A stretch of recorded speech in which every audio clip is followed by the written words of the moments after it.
श्री कृष्ण वंदे जगत गुरु। मैं कैलाश शास्त्री एक बार फिर से आप सभी का अपने चैनल संस्कृत शिक्षा चैनल पर हार्दिक अभिनंदन करता हूँ, स्वागत करता हूँ। एक बार फिर से प्रतिदिन की भांति वही विनम्र निवेदन कि यदि आपने अभी तक मेरे इस चैनल को अर्थात संस्कृत शिक्षा चैनल को सब्सक्राइब नहीं किया है तो सब्सक्राइब कर लीजिएगा। साथ में बेल आइकन का बटन अवश्य दबाइएगा ताकि भविष्य में आने वाली सभी वीडियो का नोटिफिकेशन आपको प्राप्त हो सके।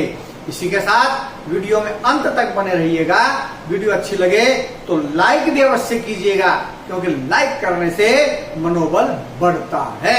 इसके साथ ही वीडियो को शेयर भी अवश्य कीजिएगा ताकि आपके मित्रगण भी आजकल जो हम अलंकार कर रहे हैं उन अलंकारों के विषय में अच्छी प्रकार से समझ सके, जान सके और पढ़ सकें और वे भी अच्छे अंकों को प्राप्त कर सकें। तो चलिए चलते हैं आज के अलंकार की तरफ। नंबर 5, 4 अलंकार हम कर चुके हैं, आज 5वां अलंकार कर रहे हैं रूपक अलंकार।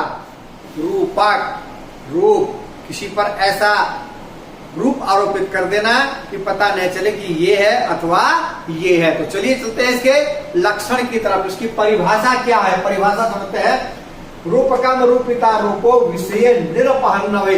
हलंत है आराध। रूपकम रूपिता रूपो विषय निरपहन्नवे अर्थात जहां न छिपाए गए उपमेय पर, उपमेय नीचे की वस्तु जिससे तुलना की जाए वो उपमान, ठीक है, ध्यान रखिएगा। अर्थात जहां न छिपाए गए उपमेय पर उपमान का अभेद रूप से आरोप किया जाए, यानी कि पता ही नहीं चले कि ये है अथवा ये है, उसको कहते हैं अभेद रूप से। अभी चर्चा करता हूं, बताऊंगा आगे। वहां रूपक अलंकार होता है। इसका एक अन्य लक्षण भी है, एक अन्य परिभाषा भी है। वो क्या है? तद रूपकम अभेदो यह उपमानोपमेयो। तद रूपकम भेदो यह उपमानोपमेयो अर्थात जहां पर अत्यंत समानता के कारण, ठीक है, समानता प्रकट करने के लिए उपमेय में उपमान का आरोप किया जाता है, वहां रूपक अलंकार होता है। अत्यधिक समानता को प्रकट करने के लिए उपमेय में उपमान का आरोप कर दिया जाए, वहां रूपक अलंकार होता है। जैसे एक पथिक, एक यात्री रास्ते में जा रहा है, जाते जाते अचानक वो ठिठक जाता है, रुकता है, सामने देखता है, सामने देख करके वो मन में सोच रहा है, क्या सोच रहा है? रज्जु सर्पमुआ। ये रज्जु मतलब रस्सी है अथवा कोई सांप है, यानी कि अभेद रूप से रस्सी में सांप का आरोप कर दिया। तो रज्जु उपमेय है और सांप उपमान है। अभेद रूप से समझ में नहीं आ रहा कि ये रज्जु है या सर्प है, इसी को रूपक अलंकार कहते हैं। यानी कि एक वस्तु में दूसरी वस्तु का आरोप कर देना, उपमेय में उपमान का आरोप कर देना। ये रस्सी है कि सांप है, इसका पता न चलना, अभेद रूप से ज्ञान न होना, उसी को कहते हैं रूपक अलंकार। तो चलिए अब चलते इसके उदाहरण देखते हैं। क्या उदाहरण?